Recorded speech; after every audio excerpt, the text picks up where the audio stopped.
Hello friends, কেমন আছো তোমরা সবাই? আশা করবো প্রত্যেকে খুব ভালো আছো এবং পড়াশোনায় প্রচণ্ড ব্যস্ত আছো। তো চলো শুরু করা যাক। প্র্যাকটিস ক্লাস ফাইভ একটু অন্যরকমভাবে আমি সাজিয়েছি, ঠিক আছে? দেখো, আর তোমাদের সবাইকে বলে দিই, টেলিগ্রাম কিন্তু জয়েন করে যেও। টেলিগ্রামেই কিন্তু তোমরা একমাত্র এই ক্লাসগুলোর পিডিএফ ফাইল পাবে, সেখান থেকে একমাত্র ডাউনলোড করতে পারবে। ওকে, আর তার সঙ্গে কেপি কনস্টেবল এক্সামের জন্য মক আমাদের চলছে, ফ্রি মক সিরিজ। সেখান থেকে তোমরা পিডিএফ ডাউনলোড করে তোমরা মক দিতে পারবে।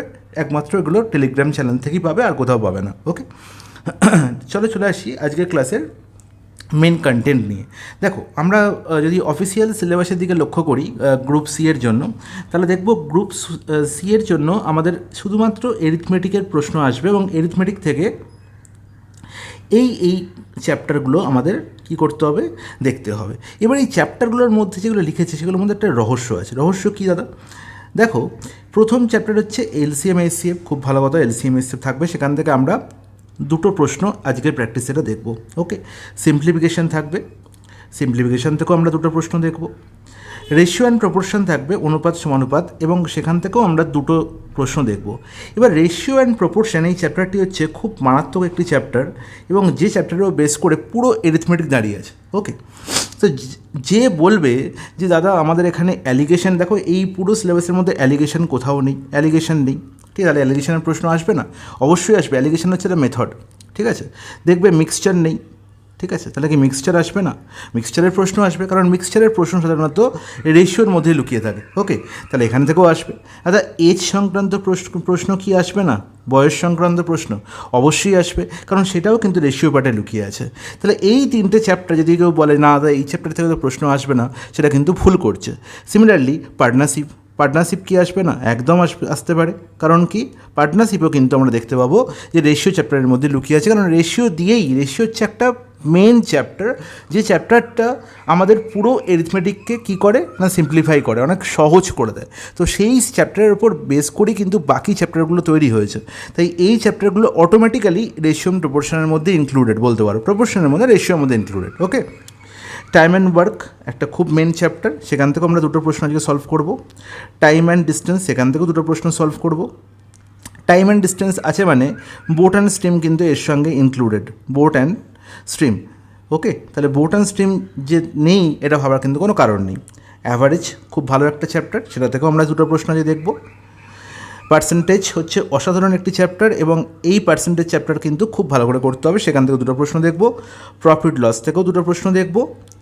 ফ্র্যাকশন, ভগ্নাংশ, এই ভগ্নাংশের মধ্যে কিন্তু অনেক চ্যাপ্টার লুকিয়ে আছে। ভগ্নাংশ মানে শুধু এরকম না যে একটা ভগ্নাংশ দিলে ভগ্নাংশ থেকে আমাকে বললো যেটা কী ধরনের ভগ্নাংশ, বা এই ভগ্নাংশ থেকে মিশ্র ভগ্নাংশ করো, বা ভগ্নাংশের মধ্যে ছোটো করো কোনটা সেটা বলো, তা নয়। এর মধ্যে কিন্তু আরও অনেক চ্যাপ্টার লুকিয়েছে, যেমন কি রেকারিং একটা কিন্তু ভগ্নাংশেরই একটা পার্ট। তো রেকারিং কিন্তু ভগ্নাংশের মধ্যে ইনক্লুড, রেকারিং থেকেও কিন্তু প্রশ্ন আসতে পারে, এটা তোমায় জানতে হবে। সিম্পল ইন্টারেস্ট, আচ্ছা সিম্পল ইন্টারেস্ট মানে শুধু সরল সুদ লেখা আছে, মানে কম্পাউন্ড ইন্টারেস্ট নেই দাদা? থাকতেই পারে।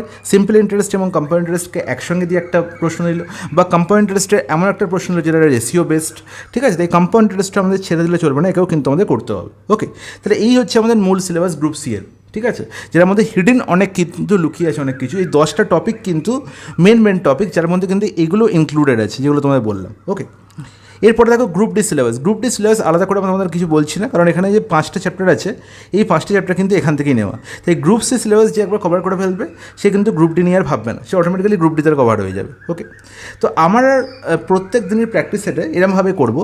ধরো এই যে আমাদের 10টা টপিকের থেকে প্রত্যেকটা টপিক থেকে দুটো করে মেন প্রশ্ন দেখবো, এবং সেই প্রশ্ন কিন্তু আর রিপিট হবে না। আমরা কিন্তু প্রত্যেকটা চ্যাপ্টারের যত রকমের অঙ্ক হয় সব রকমের অঙ্ক কভার করব এই প্র্যাকটিস ক্লাসগুলোতে। ওকে, তাহলে দেখি আজকে প্রথম প্রশ্ন কী বলা হয়েছে। দেখো, প্রথমেই আমরা এলসিএম এইচসিএফ থেকে একটা প্রশ্ন দেখব। ওকে, এবং এই এলসিএম এইচসিএফ থেকে প্রথম যে প্রশ্নটি বলা হয়েছে অসাধারণ একটি প্রশ্ন, বলা হয়েছে 15.4 এবং 0.006 এর লসাগু নির্ণয় করতে হবে। ওকে, তাহলে দেখো 15.4কে আমরা জানি যে আমরা লিখতে পারি কি 154/10 লিখতে পারি, বলবো একদম ঠিক। আর 006 একে আমরা কি লিখতে পারি 6/1000। ওকে, এবার 154 আর 6 এলসিএম নির্ণয় করতে হবে, কারণ কি যখন ভগ্নাংশের লসাগু গসাগু হয়,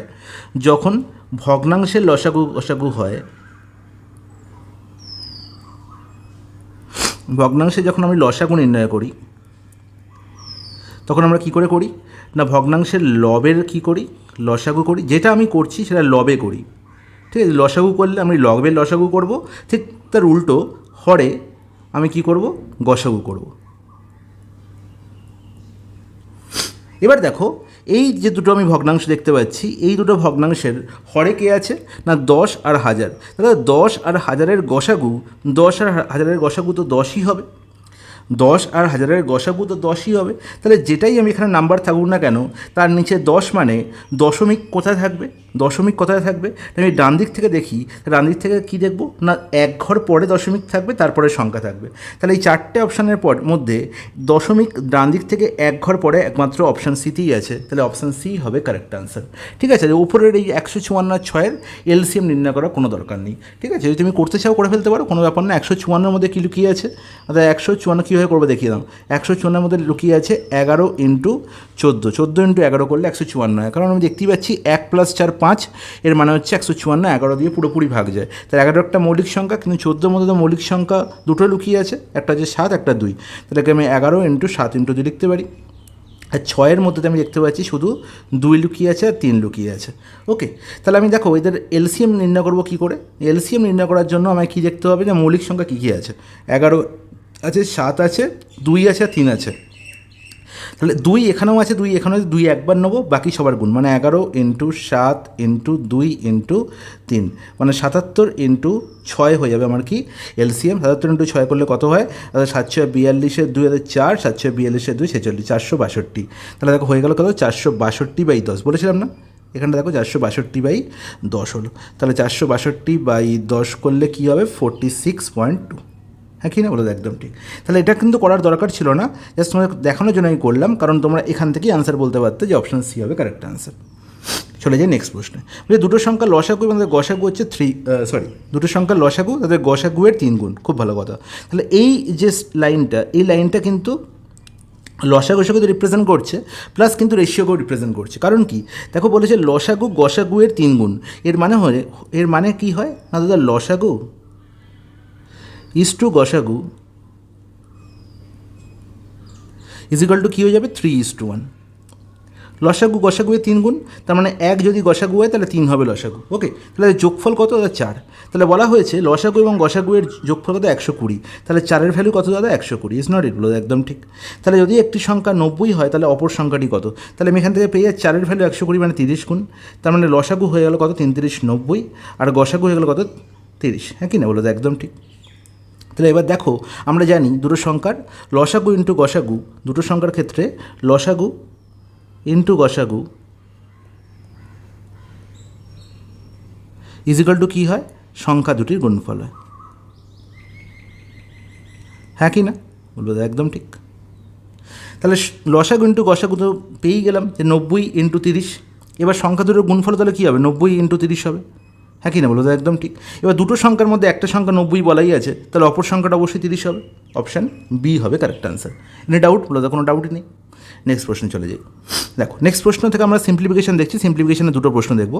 দেখো সিম্পলিফিকেশনের প্রথম যে প্রশ্নটা বলা হয়েছে 3 নম্বর প্রশ্ন, সেখানে দেখতে পাচ্ছি √169 আছে। আচ্ছা, √169 ভ্যালু হয় 13, 13 স্কোয়ার হয় 169, 169-এর বর্গমূল কত হবে, 13 হবে। এবার দেখো এই যে সংখ্যাটা, এই সংখ্যাটাকে আমরা কীভাবে লিখব, এই সংখ্যাটা আমি এভাবে লিখতে পারি, অর্থাৎ রুটের মধ্যে আছে 144 বাই কত, 1 2 3 4 শূন্য। হ্যাঁ কি না, আর তারপরের সংখ্যাটা আমি কি লিখতে পারছি, প্লাস না মাইনাস আছে। মাইনাস কী আছে, মাইনাস এসে দাদা √576 5.76। এটা ভগ্নাংশ করলে কী হয়, 576/100। ঠিক আছে, তাহলে এবার দেখো এই 144 এর বর্গমূল কত, 12, বা 12 বাই কত হবে, এখানে দেখো 2 শূন্য 2 শূন্য 4 শূন্য, মানে কি এর বর্গমূল কত হবে না 2 শূন্য, একের পিছনে 2 শূন্য মানে 100, তাই তো। সিমিলারলি এখানে কটা 2 শূন্য, তার মানে একটা শূন্য বেরিয়ে আসবে, মানে হচ্ছে 10। তাহলে আমি বলতে পারি 13 প্লাস কত, এটা 12 বাই কত 100, আর এখানে কত 576 হচ্ছে 24, 576 বর্গমূল করলে কত, 24 স্কোয়ার 576, 24/10। ঠিক আছে, তাহলে আমি দেখো বুঝেই গেলাম যে 13 প্লাস এখানে কত হচ্ছে 0.12, আর এখানে হচ্ছে 24/10 মানে 2.4। তাহলে 13 থেকে আমি দেখতে পাচ্ছি 3 বিয়োগ করলে 10 হয়, 3-এর কম বিয়োগ হচ্ছে, তার মানে 10 পয়েন্ট সামথিং হবে। আমার যোগ বিয়োগ করার কোনো দরকার নেই। 13 থেকে এখানে 2.4 বিয়োগ হচ্ছে, তাহলে 2.4 তো 3-এর থেকে কম, 13 থেকে 3 বিয়োগ করলে 10 হয়, তাহলে 3-এর কম বিয়োগ হচ্ছে মানে 10-এর বেশি হবে আনসার। আর 10-এর বেশি মানে খুব বেশি না, 10-এর 10 পয়েন্ট সামথিং, কারণ কি এখানে 0.12 আছে, তোমার অপশান এ হয়ে যাবে কারেক্ট আনসার। অঙ্ক করার দরকার নেই আর। ওকে, নেক্সট প্রশ্ন। কোশ্চেন নাম্বার 4 এই প্রশ্নটি সূচক বা ইন্ডিসেসের উপর বেস করে, সিম্পলিফিকেশনের কিন্তু এই পার্ট এটি। দেখো বলা হয়েছে 62 হোল টু দি পাওয়ার 3 ভাজিতক 62 to the power 2 into 62 to the power আছে, এখানে 3 না 13 আছে। ওকে, 13 এর মান নির্ণয় করতে হবে।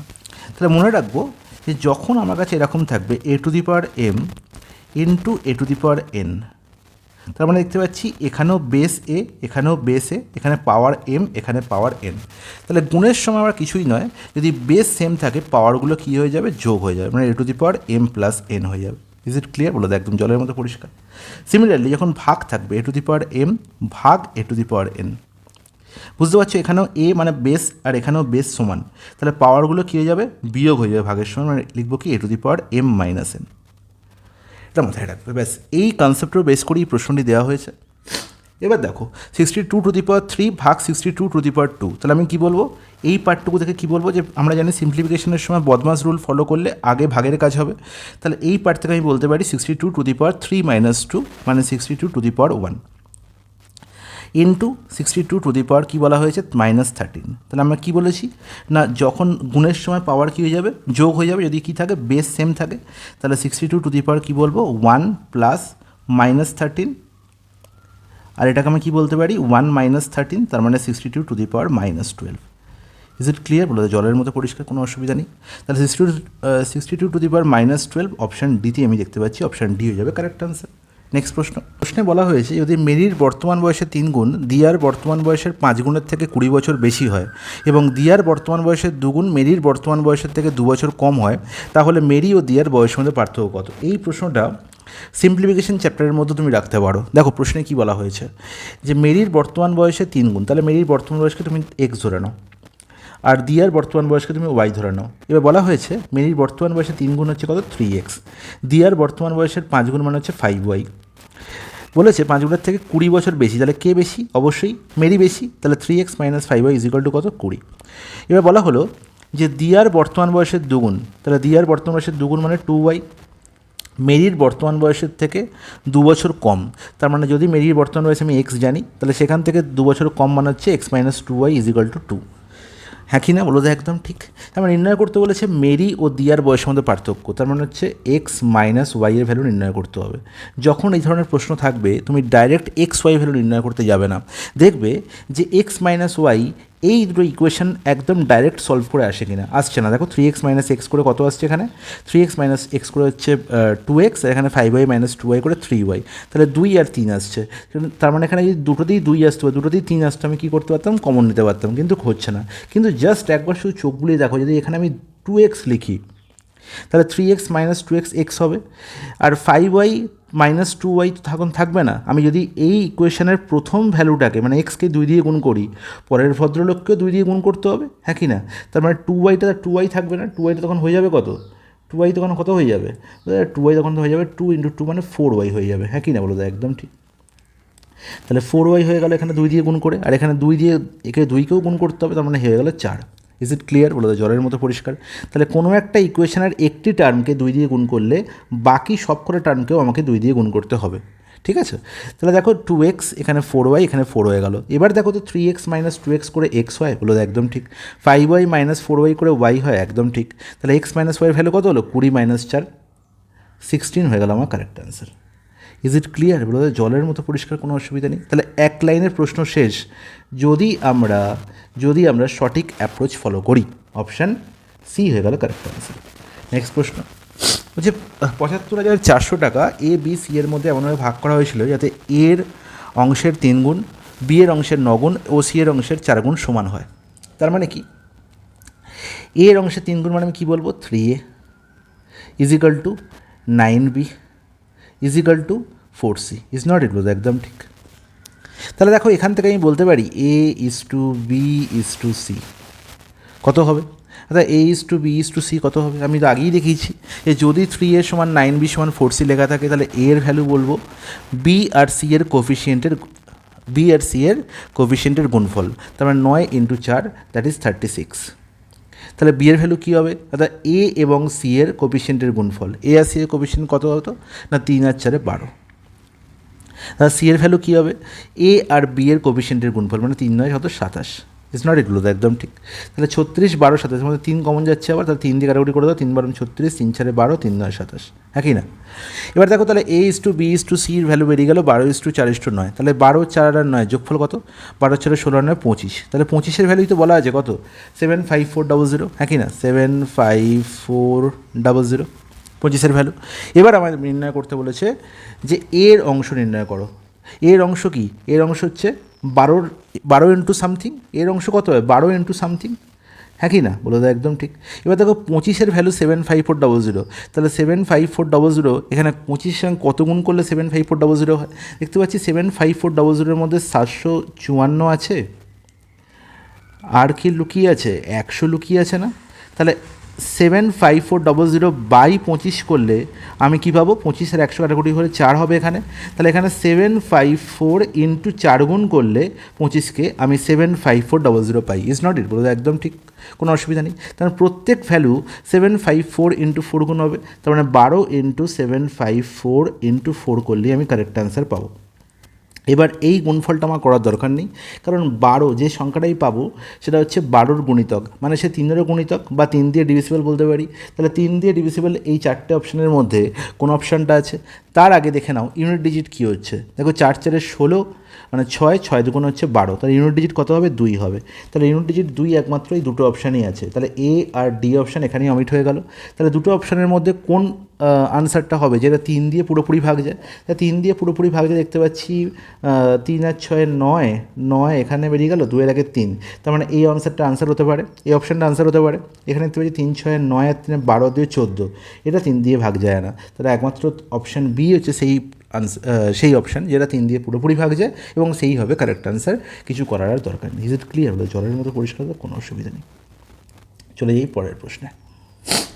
দেখো 7 নম্বর প্রশ্নে কী বলা হয়েছে যে এখান থেকে আমরা এই টাইম অ্যান্ড ওয়ার্ক বা সময় ও কার্যের উপর দুটো প্রশ্ন দেখব পরপর, ঠিক আছে? তাহলে দেখো আমরা প্রত্যেকটা টপিক ধরে ধরে কিন্তু প্রত্যেকটা চ্যাপ্টার ধরে ধরে কিন্তু আমরা ক্লাস করাচ্ছি, একসঙ্গে চ্যাপ্টার ওয়াইজ ক্লাস এবং প্র্যাকটিস ক্লাস, মানে প্রত্যেকটা চ্যাপ্টারও কভার হচ্ছে। তো এই ধরনের ক্লাস কিন্তু তোমরা অন্য কোনো জায়গায় পাবে না, যেখানে পুরো সিলেবাসকে ধরে এরমভাবে ক্লাস করানো হয়, ঠিক আছে? মিলিয়ে নিও, পারলে এই ধরনের ক্লাসগুলো শেয়ার করে দিও, আর পারলে আমাদের একটু সাপোর্ট করো, এটুকুই দরকার, আর কিছু দরকার নেই তোমাদের থেকে। দেখো বলছে প্রিয়া একটি কাজ 26 দিনে করতে পারে, খুব ভালো কথা। প্রিয়া এবং বর্ষা একসাথে কাজটি 13 দিনে করছে, প্রিয়া বর্ষা ও নিশা একসাথে কাজটি 10 দিনে করতে পারে, তাহলে প্রিয়া এবং নিশা কাজটি কত দিনে করবে সেটা নির্ণয় করতে হবে। খুব অসাধারণ একটা প্রশ্ন। দেখো এখানে কোনো রকম কোনো এলসিএম করে এফিসিয়েন্সি নির্ণয় করে করার দরকার নেই, ভালো করে বুঝবে। প্রিয়া একটা কাজ করছে কত দিনে? 26 দিনে।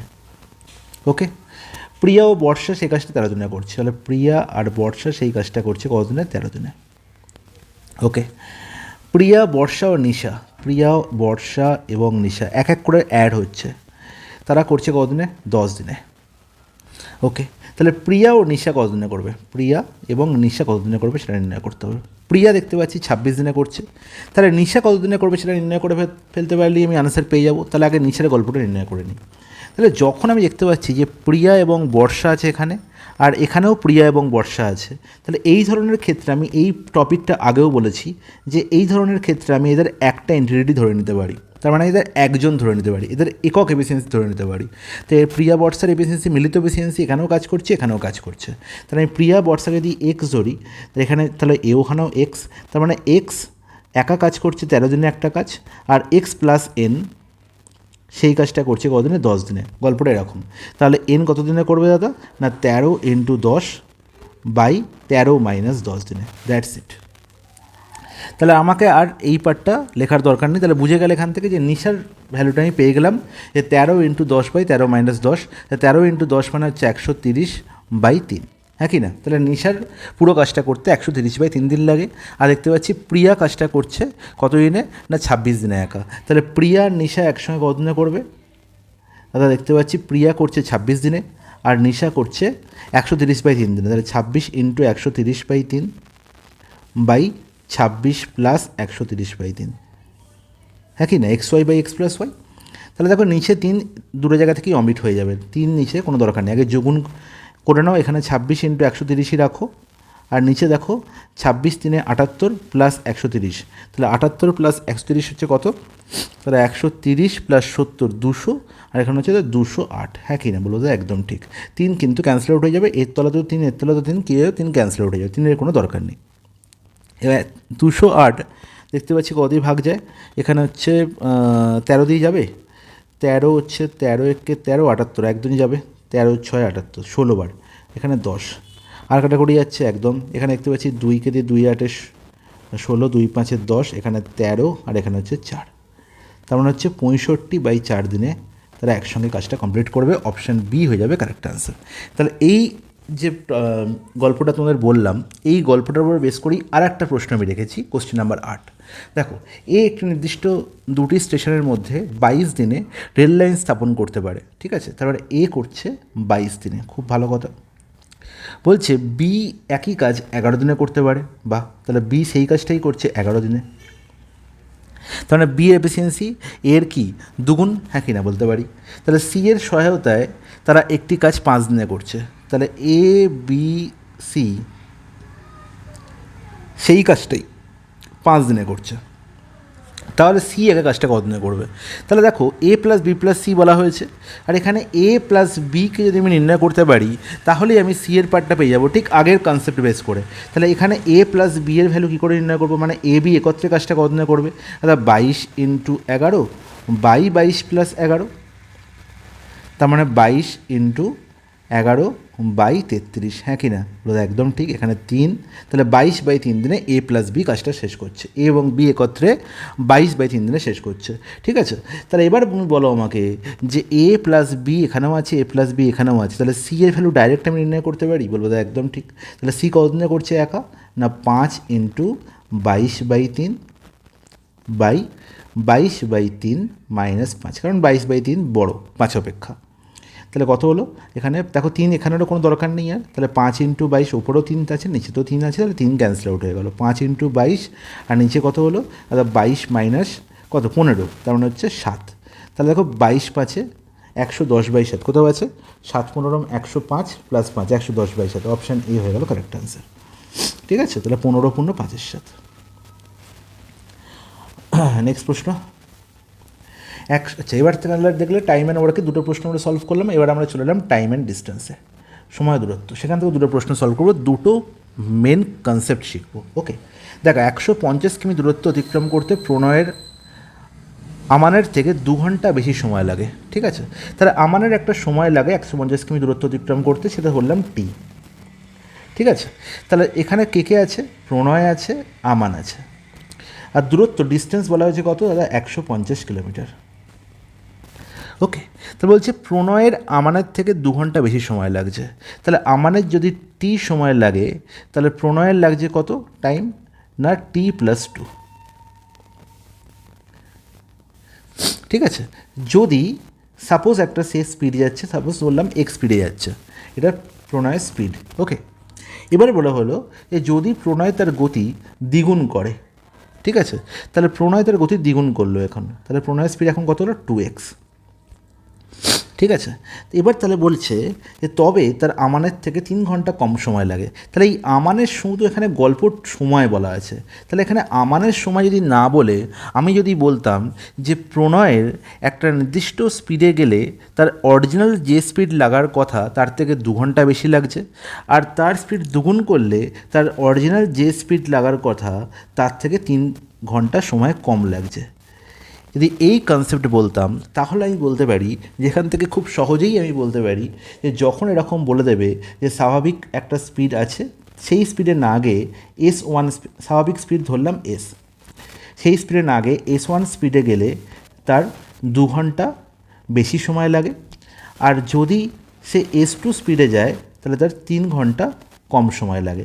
তাহলে এখানে স্বাভাবিক স্পিড আর স্বাভাবিক টাইম কোনোটাই বলা নেই, ঠিক আছে। স্বাভাবিক স্পিডের থেকে যদি S1 স্পিডে যাই, স্বাভাবিক স্পিড আর S1 এর মধ্যে কোনো রিলেশন বলা নেই, যদি S1 স্পিডে যাই তাহলে সে কী করছে না 2 ঘন্টা বেশি সময় নিচ্ছে, আর যদি S2 স্পিডে যাই তাহলে সে 3 ঘন্টা কম সময় নিচ্ছে। তাহলে আমি এখান থেকে ডিস্টেন্স বলতে পারি কি না, ডিস্টেন্সের ফর্মুলা আমি এখান থেকে বলতে পারি খুব সহজেই, যে ডিস্টেন্স হয়ে যাবে S1 into S2 by S2 minus S1, বা S1 আর S2 এর ডিফারেন্স, আমি জানি না S2 বেশি হবে কি কম হবে, S1 ডিফারেন্স S2 সবসময় পজিটিভ ভ্যালু নেবো ইন্টু টাইম ডিফারেন্স। এটা আমরা জেনে রাখতে হবে, এটা আমাদের জেনে রাখতে হবে, খুব ইম্পর্ট্যান্ট একটা ফর্মুলা। তাহলে এখানে দেখো S1 কী বলা হয়েছে, প্রথমে এক্স স্পিড এসে গেছে, ঠিক আছে, তারপরে সে 2x স্পিডে গেছে, তারপরে সে স্পিড কী করেছে দুগুণ করেছে, আর 2x আর এক্সের মধ্যে ডিফারেন্স কত, X by X. Time difference কী করে নির্ণয় করব,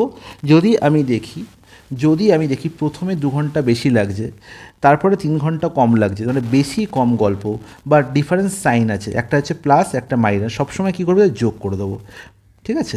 লেট আর আর্লি কনসেপ্ট থাকলে, আমি আগের ক্লাসেও বলেছি যে লেট আর্লির কনসেপ্ট থাকলে কী হবে, যোগ হবে, লেট থাকলে বিয়োগ হবে, আর্লি থাকলেও বিয়োগ হবে। ওকে, তারপরে 3 + 2 এখানে 5, তাহলে 5 ঘন্টা।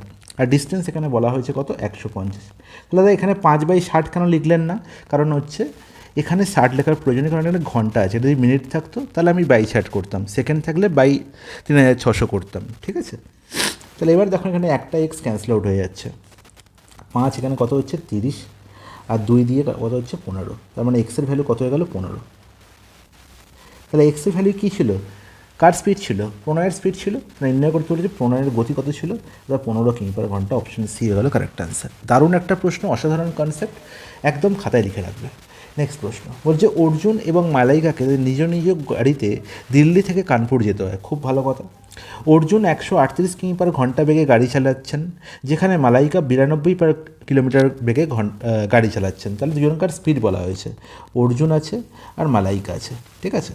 এখানে অর্জুন সিং আর মালাইকা অরোরা, ঠিক আছে। অর্জুন যাচ্ছে 138 কিমি/আওয়ার বেগে, আর মালাইকা যাচ্ছে 92 কিলোমিটার/আওয়ার বেগে। ওকে, বলেছে অর্জুন যদি 8 ঘন্টা সময় নেয় তার গন্তব্যস্থলে পৌঁছাতে, 8 ঘন্টা সময় নিচ্ছে, তাহলে মালাইকার কানপুর পৌঁছাতে কত সময় লাগবে, মালাইকার সময় আবার নির্ণয় করতে হবে। তাহলে এখানে স্পিড বলা হয়েছে, এখানে টাইম বলা হয়েছে, আর আমরা জানি ডিস্টেন্স = কী হয়, স্পিড ইন্টু টাইম হয়, হ্যাঁ কি না।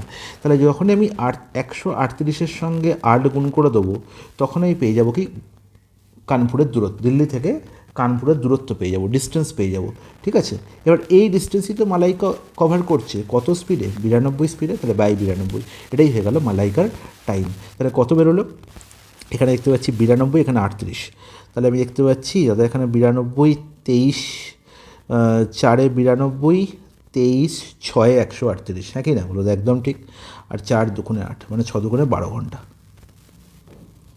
তাহলে অপশান বি হয়ে গেল correct answer. Is it clear, জলের মতো পরিষ্কার, কোনো অসুবিধা নেই। নেক্সট প্রশ্ন দেখো, 11 নম্বর প্রশ্ন থেকে আমরা শুরু করেছি কি অ্যাভারেজ বা গড়, আমাদের টপিক এখন অ্যাভারেজ বা গড়। এখান থেকে আমরা দুটো প্রশ্ন দেখব।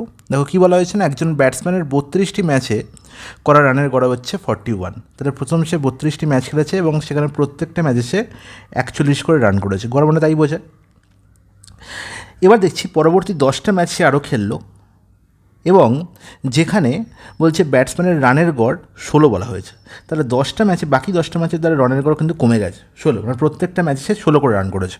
তাহলে সে টোটাল 32 + 10 কতগুলো ম্যাচ খেললো, তাহলে সে 32 + 10 টোটাল হচ্ছে 42টি ম্যাচ খেলেছে, সরি 32 না 23 আছে এখানে, 32 নয় 23, তাহলে এখানে 23টা ম্যাচ খেলেছিল, এখানে তারপরে 10টা খেললো, টোটাল 33টা ম্যাচ খেললো। ওকে, 33টা ম্যাচের গড় আমাকে নির্ণয় করতে হবে। তাহলে এর জন্য আমি তোমাদের বেস্ট ট্রিক বলেছি, যে আমি তোমাদের বলিনি, কখনোই বলিনি এটা তোমাদের, যে 23 × 41 করো, 10 × 16 করো, তারপর 23 + 10 33 দিয়ে ভাগ করো, না কখনোই নয়। আমি কি করব, আমি দেখতে পাচ্ছি যে প্রথমে এখানে 23টা ম্যাচে সে 41 করে রান করেছে, ওকে। পরের 10টা ম্যাচেও যদি সে 41 করে রান করতো, তাহলে তার টোটাল গড় 33টা ম্যাচের গড় 41ই হতো। কিন্তু দুঃখের বিষয় সেখানে তা করেনি, সেখানে 41 অপেক্ষা কম রান করেছে। কত কম করেছে, তাহলে 41 - 16 করে দাও, 41 - 16 করলে কত হয়, 25, হ্যাঁ কি না, একদম ঠিক। তাহলে প্রত্যেকটা ম্যাচে সে আগের 23 একটি ম্যাচের প্রত্যেকটা ম্যাচের রান অপেক্ষা 25 রান করে কম করেছে। তাহলে একটা ম্যাচে সে 25 রান কম করেছে, মানে 10টা ম্যাচে সে কত রান কম করেছে? 250 রান কম করেছে। তাহলে যত রান সে কম করেছে সেটা সবার মধ্যে সমান ভাগ করে দিতে হবে। তার মানে 41 মাইনাস 250 বাই কত? 23। হ্যাঁ কি না বলবো? একদম, সরি 23 না, 23 প্লাস 10, 33। হ্যাঁ কি না বলবো? একদম ঠিক, কোনো অসুবিধা নেই। তাহলে বলো এবার 250 বাই 33 করলে কত হয়? অর্থাৎ তাহলে এই যে ক্যালকুলেশনটা, এই ক্যালকুলেশনটা করার জন্য তোমাকে পুরো ক্যালকুলেশন করার দরকার নেই, পুরো ক্যালকুলেশন করা দরকার নেই। 33 এখানে 8বার পুরোপুরি যাবে না, 8 3 24, 4 হাতে 2, 8 3 24, আর 2 26, মানে 264, 250 অপেক্ষা বড়। তার মানে 7 পয়েন্ট সামথিং হবে, 41 মাইনাস 7 পয়েন্ট সামথিং হবে। আর 41 থেকে যদি 7 বিয়োগ করি তাহলে 34 হয়, আর 7 পয়েন্ট সামথিং বিয়োগ করলে সেটা 33 পয়েন্ট সামথিং হবে। হ্যাঁ কি না বলো? একদম ঠিক। আর 33 পয়েন্ট সামথিং একমাত্র অপশান বিতেই আছে, তাই অপশান বি হয়ে যাবে কারেক্ট আনসার।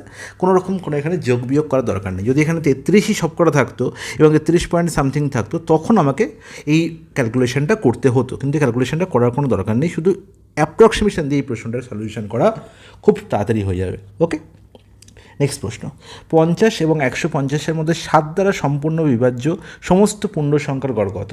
তাহলে এই ধরনের প্রশ্ন আমি আগেও করেছি, কিন্তু সেখানে গড় ছিল না। দেখো এই প্রশ্নটা কীভাবে করবো।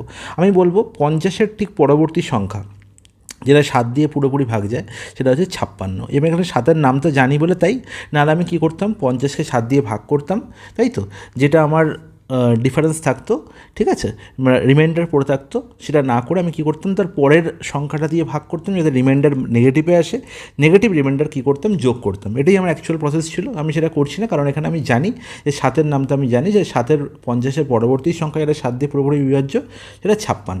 তার মানে 7 8 হচ্ছে 56, 7কে 8 দিয়ে গুণ করলে। এবার 150-এর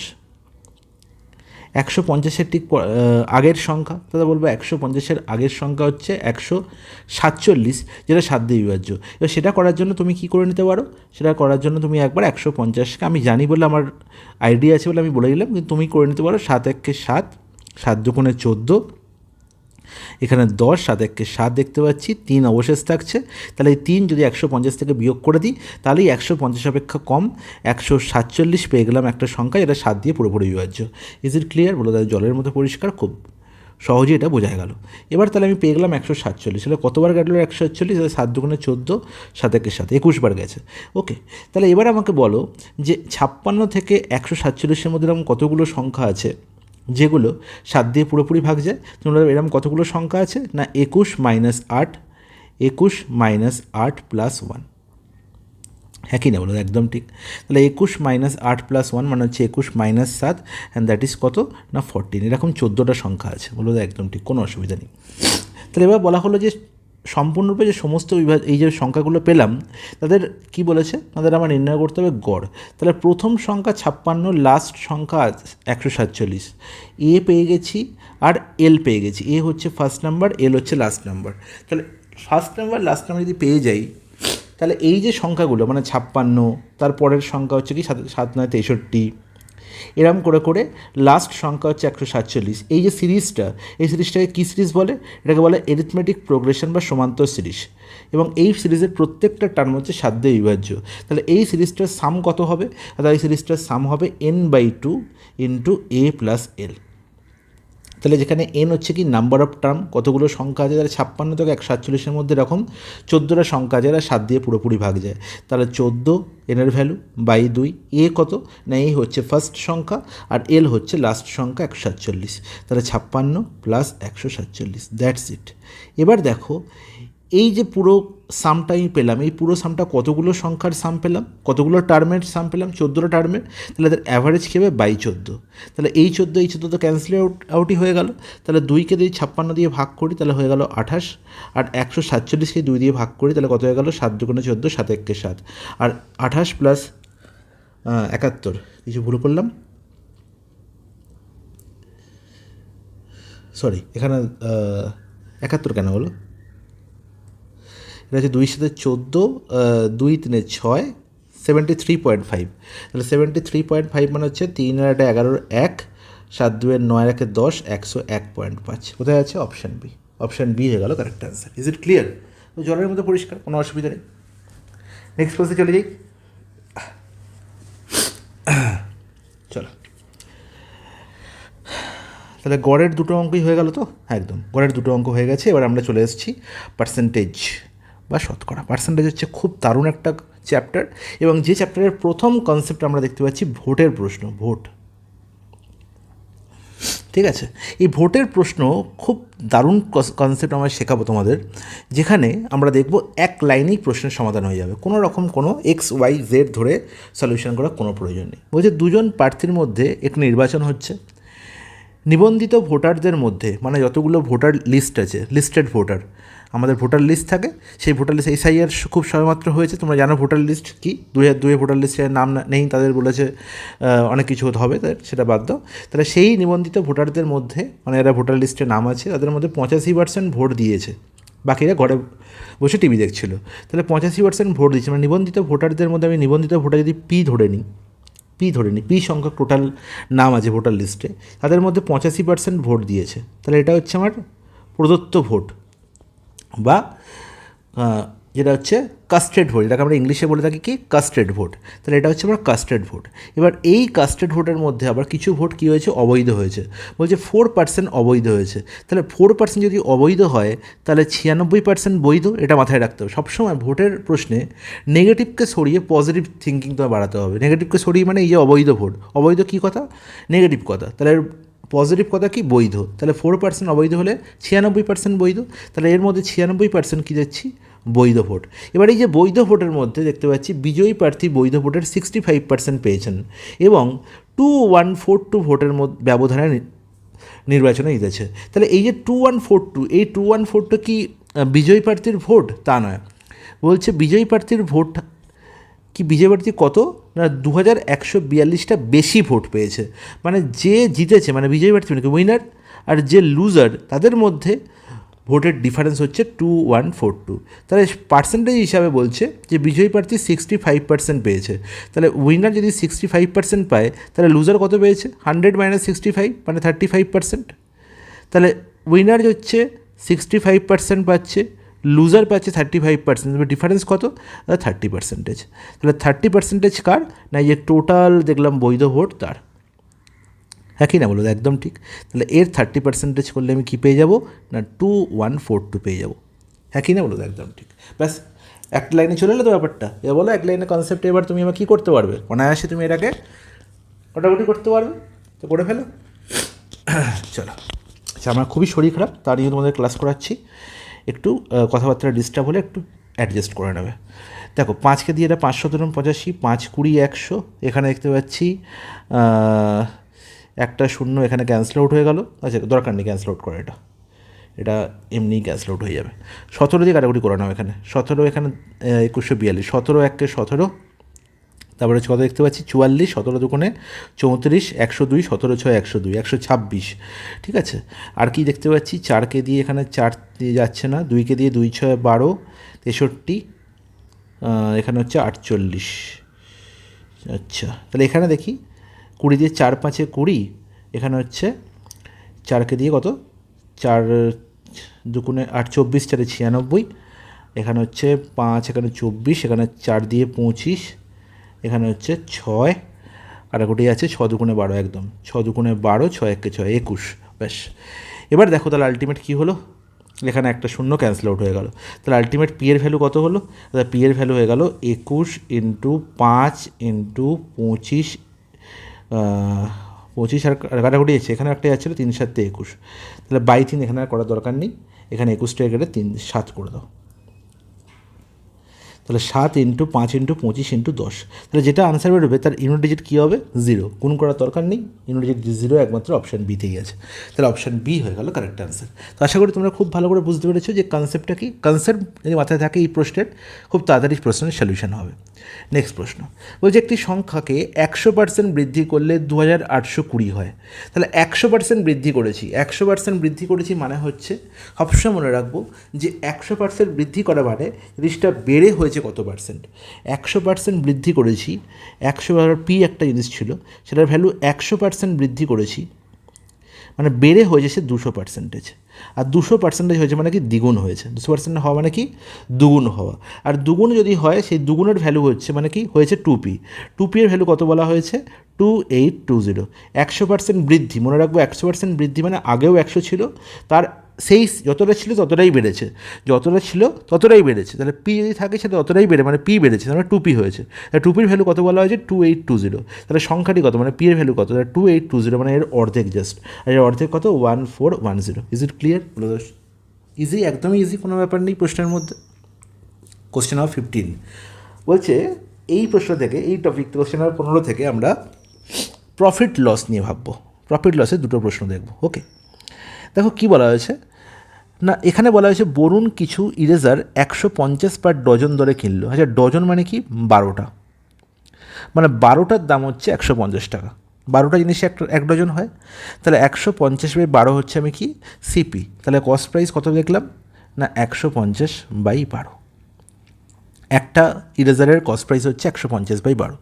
এবার তিনি সেগুলো প্রতিটি 18 টাকা দরে বিক্রি করলেন, খুব ভালো কথা, তাহলে এসপি কত পেয়ে গেলাম 18।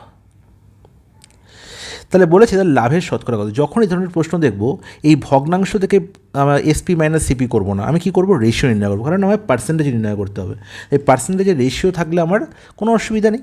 তাহলে আমি যখনই দেখছি এখানে 12 আছে, এই 12 সিম্পলিফাই করার জন্য এই 12টাকে আমি করতে পারি কোনাকুনি গুণ করে, আমি 12টা ওপারে নিয়ে চলে যেতে পারি, তাহলে এখানে কিছু নেই মানে এখানে নিচে 1 আছে, 1-এর সঙ্গে 150 গুণ আর 12-র সঙ্গে 18 গুণ, তার মানে 150, এখানে গেলো 18 × 12।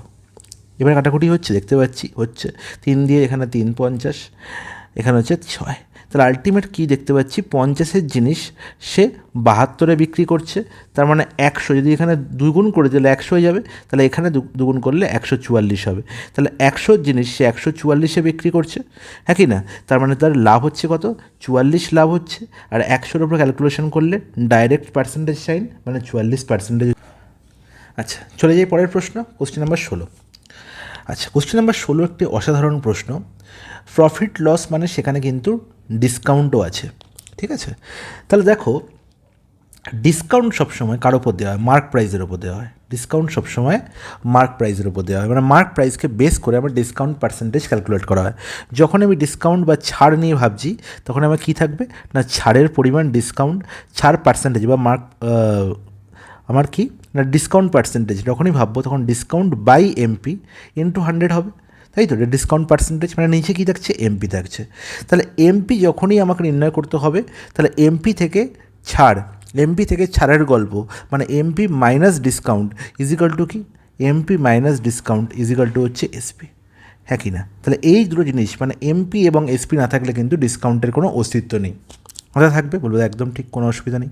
তাহলে এমপি আর এসপি দিয়েই কিন্তু ডিসকাউন্ট তৈরি হয়, মানে ডিসকাউন্ট আছে মানে তার মধ্যে এমপিও আছে এসপিও আছে। ওকে, এবার দেখো কেন এতগুলো কথা বললাম, যখনই দেখবো যে আমায় 3খানা ডিসকাউন্ট দেওয়া আছে এবং এর সমতুল্য একটা ডিসকাউন্ট নির্ণয় করতে বলেছে, মানে সাকসেসিভের গল্প, এবার 3টের জন্য ফর্মুলা তোমার আছে, কিন্তু সেই ফর্মুলা ইউজ করে পরীক্ষায় আনসার নির্ণয় করতে সময় সাপেক্ষ ব্যাপার। ওকে, তার জন্য আমাকে রেশিও মেথড অ্যাপ্লাই করতে হবে। রেশিও মানে কি, রেশিও হচ্ছে এই যে ডিসকাউন্ট কার ওপর ক্যালকুলেট করা যায়, ডিসকাউন্ট পার্সেন্টেজ এমপির ওপর, আর ডিসকাউন্ট নির্ণয় করার জন্য কাকে দরকার এমপি এবং এসপিকে। তাহলে সবসময় এই 20% ডিসকাউন্ট এটাকে যদি ফ্র্যাকশানে রূপান্তর করি, 20% মানে হচ্ছে 1/5, মানে 5 টাকা যদি আমার এমপি হয় মার্ক প্রাইস হয়, নিচে কে থাকবে মার্ক প্রাইস, আর ওপরে আছে কি ডিসকাউন্ট, তার মানে ডিসকাউন্ট দেওয়া হচ্ছে 1 টাকা, তার মানে কত টাকায় বিক্রি করা হচ্ছে দাদা, বিক্রি করা হচ্ছে 5 - 1 মানে দাদা 4 টাকায় বিক্রি করা হচ্ছে, তাহলে 4 কী হয়ে গেল এসপি। তাহলে যখনই আমি ডিসকাউন্ট পার্সেন্টেজ, একটা ডিসকাউন্ট পার্সেন্টেজ দেখতে পাচ্ছি, সেখান থেকে ডাইরেক্ট আমি এমপি আর এসপি এর রেশিও বলতে পারি। তাই এমপি যদি দেখি 5 হচ্ছে, 20% ডিসকাউন্ট মানে আমি 4 টাকায় বিক্রি করছি, তাহলে এমপি ইস টু এসপি কত হয়ে গেল 5:4। ওকে, এবার সিমিলারলি তার পরের গল্পটা দেখো, যদি আমি দেখি 25% ডিসকাউন্ট দিই, তাহলে 25% ডিসকাউন্ট মানে কি 1/4, তার মানে কি 4 যদি আমার মার্ক প্রাইস হয়, তাহলে আমি 1 টাকা ডিসকাউন্ট দিচ্ছি, মানে 4 - 1 3 টাকায় বিক্রি করছি। তাহলে এখানে বলতে পারি 4 যদি এমপি হয় আমি 3 টাকায় মানে 3 এসপিতে বিক্রি করছি। সিমিলারলি যদি আমি দেখি যে দাদা 15% আমার ছাড় হয়, 15% ডিসকাউন্ট হয়, তাহলে তার ফ্র্যাকশন ভ্যালু কত দাদা? 3/20। তা 3/20 মানে কি দাদা? দাদা 20 টাকা যদি আমার এমপি হয়, তাহলে আমি 3 ডিসকাউন্ট দিচ্ছি, মানে 20 মাইনাস 3, 17 বিক্রি করছি। তাহলে 17 কি আমার এসপি। তাহলে এখান থেকে আমি বলতে পারি দাদা আমি 20 জিনিস, 20 মার্ক প্রাইসের জিনিস 17 বিক্রি করছি। তাহলে যখনই এরকম তিনটে রেশিও পেয়ে গেলাম, এদের যখনই আমি কম্বাইন করলে আমি বলতে পারি যে দাদা এখানে কম্বাইন করার সময় কোনাকুনি কিন্তু তুমি কাটাকুটি করতে পারো, কোনাকুনি, ঠিক আছে, ক্রস মাল্টিপ্লাই করবে, পাশাপাশি নয়, কোনাকুনি সবসময় মাল্টিপ্লাই, পাশাপাশিও করতে পারো কিন্তু পাশাপাশি করার দরকার হয় না, ওকে, কোনাকুনি করবে, উপর নিচে নয় কিন্তু, ওকে। তাহলে 4 4 ক্যান্সেল আউট হয়ে গেল, পড়ে রইল কি এখানে দেখো 5 × 20, উপর নিচে গুণ হবে, 5 20 কত 100, আর এখানে কত দেখো 3 17 কত 51। তাহলে 100 জিনিস আমি ফাইনালি 51 বিক্রি করেছি, তাহলে আমার ফাইনাল ডিসকাউন্ট কত? 100 মাইনাস 51, দ্যাট ইজ 49। তাহলে আমার আলটিমেট ডিসকাউন্ট পার্সেন্টেজ কত হলো? 49%, কারণ আমি 100-র ওপরই ক্যালকুলেট করছি, 100-র ওপর যেটা ক্যালকুলেট করা হয় সেটাই পার্সেন্টেজ হয়ে যায়। তাহলে 49% হচ্ছে আমার এই তিনটে ডিসকাউন্টের সমতুল্য ছাড়, এবং অপশান এ হয়ে যাবে কারেক্ট আনসার। বলো কেমন লাগলো তোমাদের? আশা করব এরপরে আর তোমাদের আর কোনো প্রবলেম থাকবে না এই ধরনের প্রশ্নে। নেক্সট প্রশ্নে চলে যাই। আচ্ছা, কোশ্চেন নাম্বার 17 থেকে আমার টপিক হচ্ছে কি ভগ্নাংশ বা ফ্র্যাকশন। তাহলে দেখো ফ্র্যাকশনের উপর দুটো প্রশ্ন দেখবো, সলভ করবো, খুব ইম্পর্ট্যান্ট প্রশ্ন। প্রথম প্রশ্ন বলা হয়েছে যে কোন ভগ্নাংশটি 4/5 থেকে, আচ্ছা এখানে একটু ভাষার ডিস্টার্ব আছে, কোন ভগ্নাংশটি 4/5 থেকে যত বড় 6.1/5 থেকে তত ছোট। ওকে, তাহলে একটা ভগ্নাংশ আছে সামথিং, ঠিক আছে, আমি বললাম x/y, বলছি সেই ভগ্নাংশটা 4/5 থেকে যত বড় আর 6.1/5 মানে 6 5 30 31/5 অপেক্ষা ততটাই ছোট, মানে এই 4/5 আর x/y এর মধ্যে যা গ্যাপ, x/y আর 31/5 মধ্যে তাই গ্যাপ, দুটোর মধ্যে গ্যাপ সমান, এবং সেটা তখনই সম্ভব হয় যদি x/y এই দুই ভদ্রলোকের অ্যাভারেজ হয়, ঠিক আছে। তার মানে x/y এর ভ্যালু কত হবে? 4/5 প্লাস 31/5/2, তাই তো। অ্যাভারেজ তো মানে কি, যোগফল বাই 2, তাহলে 4 প্লাস 31 মানে 35/5 মানে 7/2, তাহলে 7/2 মানে কত না 3.1/2 মানে হচ্ছে কত দেখলাম অপশানে, অপশান এ হয়ে যাবে কারেক্ট আনসার। বোঝা গেল? ওগুলো তো খুব সুন্দর বোঝা গেছে, কোনো অসুবিধা নেই। চলে যাই নেক্সট প্রশ্ন। আচ্ছা, কোশ্চেন নম্বর 18 কী বলা হয়েছে? 1.272727 এর সমতুল্য ভগ্নাংশ। বলেছিলাম যে ভগ্নাংশের মধ্যে কিন্তু, ফ্র্যাকশনের মধ্যে কিন্তু আমরা পৌনঃপুনিক বা রিকারিং ডেসিমেলও দেখতে পাবো। দেখো এই যে ডেসিমেলটা, এই ডেসিমেলটাকে আমরা কী বলি? Recurring decimal. যখন আমরা দেখছি যে এই 27 ভাগ প্রক্রিয়ায় 27 পার্টটা বারবার ফিরে আসছে, 27 বারবার ফিরে আসছে, তখন এই 27টাকে রেস্ট্রিক্ট করার জন্য বারবার না লিখে আমরা এটাকে কী করে দিই না 2 আর 7-এর মাথায় দুটো ডট দিয়ে দিই, মানে বুঝে নিতে হবে যে 1.27 বারবার ফিরে আসছে। আর এটাকে এরমভাবেও লেখা হতে পারে অথবা এরমভাবে লেখা হতে পারে 1.27 মাথায় বার, ঠিক আছে। এবার যখনই আমরা একে ভগ্নাংশে প্রকাশ করব তখন আমরা কীভাবে লিখব? দাদা 1 প্লাস 0.27 মাথায় বার বা দুটো ডট, ওকে। এবার দেখো 0.27কে আমরা কী করে ভগ্নাংশে প্রকাশ করি? দাদা 1 প্লাস তো রইল, 27কে আমরা লিখব, 27 লিখব, দশমিক বাদ দিয়ে সংখ্যাটা বাই এই যতগুলোর মাথায় বার আছে ততগুলো 9, তাহলে 27/99, ওকে। তাহলে কাটাকুটি হচ্ছে দেখো 9 দিয়ে, 9 3 27, 9 11 99, তাহলে 1.3 মানে হচ্ছে 11 প্লাস 3 14/11, তাহলে 14/11 কোথায় দেখছি? অপশান বি, অপশান বি হয়ে যাবে কারেক্ট আনসার, ওকে। এবার যখন এটা এরকম যদি থাকতো যে 0.127 মাথায় বার, তখন আমরা কীভাবে লিখতাম না এই 127 পুরোটা লিখতাম, যতগুলোর মাথায় ডট নেই সেটা কী করতাম 127 থেকে বিয়োগ করতাম, একটা মাথায় ডট নেই বা বার নেই সেটা হচ্ছে 1, তাহলে 127 - 1, যতগুলো মাথায় ডট আছে ততগুলো 9 আর যতগুলো মাথায় ডট নেই ততগুলো 0, ওকে। তখন তো এরকম ক্রাইটেরিয়াটা, তাহলে এটাও কিন্তু আমাদের মনে রাখতে হবে, ওকে। তো আমি আরও রেকারিংয়ের অঙ্ক করাবো এবং সেখানে এই সমস্ত কনসেপ্ট তোমাদের শেখাবো, নো টেনশন। তাহলে 14/11 অপশান বি হলো কারেক্ট অ্যান্সার। চলে যাই নেক্সট প্রশ্ন, কোশ্চেন নাম্বার 19, যেখানে আমরা সিম্পল ইন্টারেস্ট থেকে দুটি প্রশ্ন সলিউশন দেখব। দারুণ দুটো প্রশ্ন। দেখো, প্রথম প্রশ্ন বলা হয়েছে 25শে ফেব্রুয়ারি 2024 তারিখে জমা করা এবং 26শে এপ্রিল 2024 তারিখে তোলা 4,000 টাকার উপর বার্ষিক 6.75% সুদের হারে সরল সুদ নির্ণয় করতে হবে। তাহলে আমাকে সিম্পল ইন্টারেস্ট নির্ণয় করতে হবে। আর সিম্পল ইন্টারেস্ট সমান আমরা জানি পি ইন্টু আর পার্সেন্ট ইন্টু টি। ঠিক আছে, এবার আর পার্সেন্টটা কেউ আর পার্সেন্টও লেখে বা কেউ লেখে আর বাই 100, পার্সেন্টেজকে ফ্র্যাকশানে করলে বাই 100 করতে হয়। তাহলে SI is equal to P into R by 100 into T. এবার এখানে পি এর ভ্যালু তো বলা হয়েছে কত, 4,000 টাকা। রেট অফ পার্সেন্টেজ বলা হয়েছে 6.75% বাই 100, কিন্তু এই টিটা কীরমভাবে বলা হয়েছে না দিনে বলা হয়েছে, নাম্বার অফ ডেজ। কী বলা হয়েছে দেখো, 25শে ফেব্রুয়ারি 2024 থেকে 26শে এপ্রিল 2024। তাহলে আমাকে বলো 25শে ফেব্রুয়ারি 2024 থেকে 26শে এপ্রিল 2024-এর মধ্যে কতগুলো দিন আছে। দেখো ফেব্রুয়ারি মাসে দেখতে পাচ্ছি 25, এটা 2024, দেখতে হবে এটা কী সাল, 2024 কি লিপ ইয়ার? ইয়েস, 2024 লিপ ইয়ার, কারণ এটা 4 দিয়ে ভাগ যায়। তাহলে 2024 যখন লিপ ইয়ার, তার মানে 366 দিন আছে এবং ফেব্রুয়ারি মাসে টোটাল 29টা দিন আছে। তাহলে 25 থেকে 29 কটা দিন আছে? 5টা। সবসময় মনে রাখবে 25 থেকে 29 5টা দিন, কারণ কি 29 - 25 + 1, এটা মাথায় রাখবে। কতগুলো দিন ক্যালকুলেট করতে এরমভাবে। এবার দেখো 31 মার্চ মাসটা কি 31 দিনে শেষ হয়, তাহলে 31 দিন আছে এখানে। আর এপ্রিল মাসে এসে দেখতে পাচ্ছি 26 তারিখ অবধি, মানে 26 দিন আছে। ওকে, টোটাল কতগুলো দিন হলো? 5 + 31 + 26, 26 + 5 31 + 31 62 দিন হয়ে গেল। টোটাল 62 দিন। টি হচ্ছে এখানে বছর সবসময় ডিনোট করে, টাইম সবসময় এখানে বছর দিয়ে ডিনোট করা হয়। তাহলে 62 দিন মানে বছরে ট্রান্সফার করতে গেলে আমায় 365 দিয়ে ভাগ করতে হবে, কিন্তু 365 নয়, এখানে 366 হবে, কারণ কি এটা লিপ ইয়ার। ওকে, লিপ ইয়ার একদিন বেশি। তাহলে এই হচ্ছে আমার টোটাল ক্যালকুলেশন। এবার দেখো এই 62/366 কাটাকুটি যাবে না, কাটাকুটি তখন যাবে যদি 62 জায়গায় 61 লেখা হয়। তাহলে আমি 61 দিয়ে ক্যালকুলেশন করব, তাহলে বুঝে যাব যে আমার আনসার কী হবে। ঠিক আছে, অ্যাপ্রক্স আনসার হবে। এখানে 61 দিয়ে ক্যালকুলেশন করব, 61 6বার পুরোপুরি কাটছে। দেখো 6 × 1 = 6, 6 × 36। ঠিক আছে, 1 × 6 হয়ে গেল। আর এই 6.75/100 এখানে পয়েন্ট তুললে আর একটা নিচে 100 হবে। এবার দেখো এই দুটো শূন্য, এখানে দুটো শূন্যকে ক্যান্সেল আউট করবে, এখানে একটা শূন্য, এখানে একটা শূন্য ক্যান্সেল আউট হয়ে গেল। ঠিক আছে, এবার 675, নিচে 10, এখানে একটা 6 আছে। আচ্ছা, কাটাকুটি করছে কি দিয়ে দেখতে পাচ্ছি, 6 দিয়ে তো কাটাকুটি হচ্ছে না, এখানে দিয়ে 5 দিয়ে, এখানে 5 × 2 = 10, এখানে হচ্ছে 5 × 1 = 5, 5 × 3 = 65, 5 × 5 = 25, 135। আর এখানে হচ্ছে 4 2 6 12, মানে 3কে কাটাকুটি হচ্ছে, এখানে 3 4 12, 3 5 15, 45। তাহলে 45 আমার এক্স্যাক্ট আনসার আসছে। যদি আমরা এখানে কি ধরি না, যদি আমরা এখানে ধরে 6 মানে 61 ধরি, তাহলে এখানে 45 আনসার হচ্ছে। কিন্তু এখানে 61 নয়, এখানে 62 আছে। কত আছে? 62 আছে।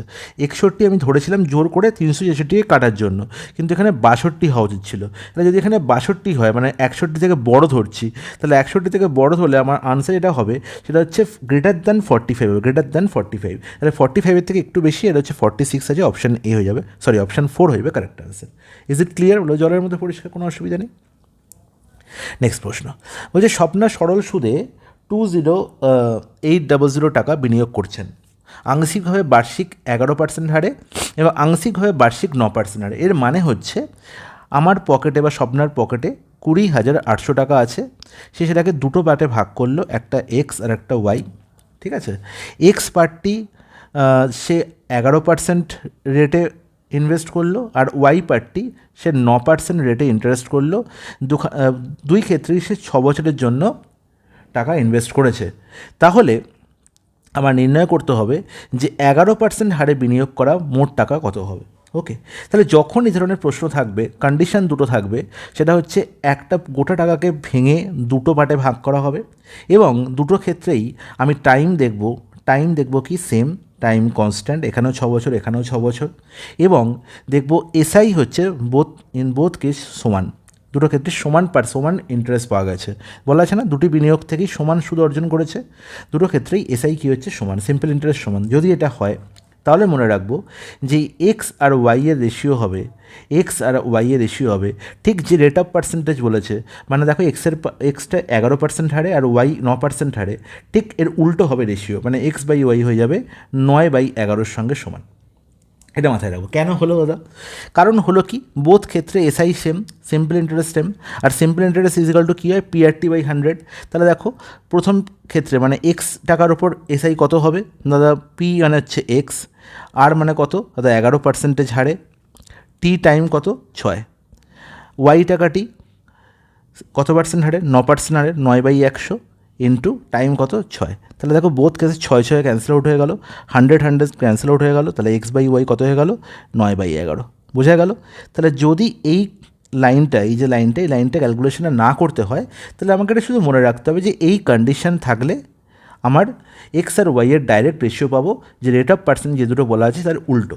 ওকে, তার মানে 11 আর 9 বলা আছে, তাহলে এক্স আর ওয়াই রেশিও হবে 9:11। ওকে, তাহলে 9 আর 11 যোগ করলে 20, তাহলে 20-র ভ্যালু বলা আছে কত দাদা 20800। ওকে, তাহলে আমাকে নির্ণয় করতে হবে কি 11% হারে, মানে 9-এর ভ্যালু নির্ণয় করতে হবে। 11% হারে তো 9টা রাখা হয়েছিল, তাহলে 9-এর ভ্যালু নির্ণয় করতে হবে। দেখো এখানে একটা শূন্য কেটে গেল, তাহলে 2 10 1040, তাহলে 9 ইন্টু 1040, তাহলে হচ্ছে 4 9 36 936, 3 হচ্ছে কেন না 9360, অপশান এ 9360 অপশান এ হয়ে যাবে কারেক্ট আনসার। ঠিক আছে, আচ্ছা এখানে 9-এর ডিভিসিবিলিটি আমি চেক করতে পারতাম যে কোন সংখ্যাটা 9 দিয়ে ডিভিসিবল, তাহলে 9 দিয়ে ডিভিসিবল দেখতাম 9 + 3 12, 3 + 6 9, এটা হবে না। আর এখানে হচ্ছে 9 9 5 3 8, এও হবে না। 5 3 8 আর 9 17, 5 3 8 8 16 9 25, এও হবে না। তাহলে 9 দিয়ে ডিভিসিবল একমাত্র অপশান এ, তাহলে সেক্ষেত্রে আমি বলতে পারতাম যে অপশান এ হবে কারেক্ট আনসার, এই ক্যালকুলেশনটাও করার দরকার ছিল না। ওকে, আচ্ছা এই ছিল 20টা প্রশ্নের সমাধান আজকের সেটের। আশা করবো তোমাদের প্রত্যেকের খুব ভালো লেগেছে, তোমরা অনেক ডেপথ থেকে অনেক কিছু শিখতে পেরেছো। তোমরা শুধু কী করবে, চ্যানেলটিকে লাইক করবে, সাবস্ক্রাইব করবে, এটুকু যদি করতে পারো তাহলেই আমি খুশি। আচ্ছা এবার তোমাদের বলে দিই, লাস্ট ক্লাসে মানে সেট 4-এ আমার শারীরিক অবস্থার জন্য আমার ঘাড়ে প্রচণ্ড যন্ত্রণা ছিল, আমি বেন্ড হতে পারছিলাম না, সেই জন্য আমি দুটো খুব বাজে মিস্টেক করেছি এবং তোমাদের জন্য এর জন্য আমি তোমাদের কাছে ক্ষমাও চাইছি। এই দুটো মিস্টেক আপনাদের বলে দিই, তোমরা কারেক্ট আনসারটা একটু দাগ দিয়ে নাও। বলছে কোন ক্ষুদ্রতম পূর্ণবর্গ সংখ্যা 16 20 24 দ্বারা সম্পূর্ণরূপে বিভাজ্য। তাহলে এই প্রশ্নের ক্ষেত্রে আমি বলেছিলাম যে 1600 হবে কারেক্ট আনসার। না, 1600 কী করে 24 দিয়ে পুরোপুরি ভাগ যাবে? 24-এর মধ্যে একটা ফ্যাক্টর দেখতে পাচ্ছি, কী আছে 4 আছে আর একটা 6 আছে, তাহলে 6 আছে মানে 3ও আছে। 3 কি 1600-কে পুরোপুরি ভাগ করে না তো, তাহলে 1600 হতে পারে না। ঠিক আছে, আর বলেছিলাম 3600 একটা পূর্ণবর্গ সংখ্যা নয়, এটাও ভুল বলেছিলাম। কী করে নয়, 36 6 স্কোয়ার আর 100 একটা পূর্ণবর্গ সংখ্যা, তাহলে এটাও আনসার হতে পারে। তাহলে হয়তো এটা পূর্ণবর্গ সংখ্যা নয় বলিনি, বলেছিলাম ক্ষুদ্রতম বলে 1600 হয়ে যাবে, কিন্তু 1600 তো 6 দিয়ে ভাগ যায় না, তাহলে সেটা কখনোই আনসার হতে পারে না। তার মানে এটাও কী হবে, ভুল আনসার হবে, এটা কখনোই ঠিক না। আনসার কী হবে 3600, যেখানে একটি পূর্ণবর্গ সংখ্যাও বটে, পারফেক্ট স্কোয়ার নাম্বারও বটে, এবং যেটা 4 দিয়েও ভাগ যায়, 9 দিয়েও ভাগ যায়, 4 দিয়েও ভাগ যায়, 6 দিয়েও ভাগ যায়। তাহলে 16-র মধ্যে 4 দিয়ে 16 দিয়ে অবশ্যই ভাগ যাবে। দেখো 3600-কে দেখতে পাচ্ছি 16 1 16, এখানে হচ্ছে কত দেখতে পাচ্ছি 16 2 32, আচ্ছা 2 দিয়ে যাচ্ছে 32, তাহলে হচ্ছে 40, তাহলে 3 16 16 2 আবার 32 80 16 85, একদম 16 দিয়ে পুরোপুরি ভাগ যাচ্ছে। ঠিক আছে, আর এটা দেখারও দরকার নেই, কারণ 36 মানে 36 × 100 লুকিয়ে আছে। ঠিক আছে, তাহলে 104 দিয়ে ভাগ যায়, আর বাকি 104 দিয়ে ভাগ যায় মানে 16 দিয়ে অবশ্যই ভাগ যায়। তার মানে এই অপশানটি হবে কারেক্ট আনসার, 3600 হয়ে যাবে কারেক্ট আনসার এই প্রশ্নের। ঠিক আছে, নেক্সট প্রশ্ন, যেটা তার একটা খুব বাজে ভুল হয়েছিল, সেটা হচ্ছে আমি বলেছিলাম এখান থেকে দেখি যে এটা 4 × πr² আছে, তাহলে 4 × πr² মানে 4-এর মাল্টিপল, তার মানে 4 দিয়ে এটা ভাগ যাবে, সেটা হবে কারেক্ট আনসার। কিন্তু সেটা নয়, কারণ এখানে আমি আর-এর ভ্যালু আমি বের করে সেটাকে আমার পুট করতে হবে, যেটার ওপর ডিপেন্ড করছে 4 আদৌ লাস্টে থাকবে না। যখনই দেখো ভগ্নাংশ আছে তখন আমাকে কিন্তু পুট করে দেখে নিতে হবে। ওকে, তাহলে দেখো যদি আমি 22-এর সাথে এখানে লিখি, তার সঙ্গে r² মানে হচ্ছে আর-এর ভ্যালু কত ছিল, আর-এর ভ্যালু আমার ছিল 21/2, তাহলে ইন্টু 21/2 ইন্টু 21/2 যদি লিখি এখানে, তাহলে দেখো 2 2 4 4 ক্যান্সেল আউট হয়ে গেল। ওকে, 7 3 এখানে দেখতে পাচ্ছি 21, তাহলে আলটিমেট আমার আনসার হবে 22 × 3 × 21। ওকে, তার মানে দেখতে পাচ্ছি 3 2 6 হবে ইউনিট ডিজিট, তাহলে 6 ইউনিট ডিজিট একমাত্র একমাত্র কোথায় আছে? অপশান এতে আছে। তাহলে অপশান এ হয়ে যাবে কারেক্ট অ্যান্সার, বি, সি বা ডি কোনোটাই অ্যান্সার হবে না। ওকে, তাহলে এটা একটু ঠিক করে নেবে। যে ভুলটা বলেছি সেই ভুলটার জন্য আমি তোমাদের কাছে ক্ষমা চেয়ে নিচ্ছি, ঠিক আছে? আশা করি তোমরা ব্যাপারটাকে ইগনোর করবে।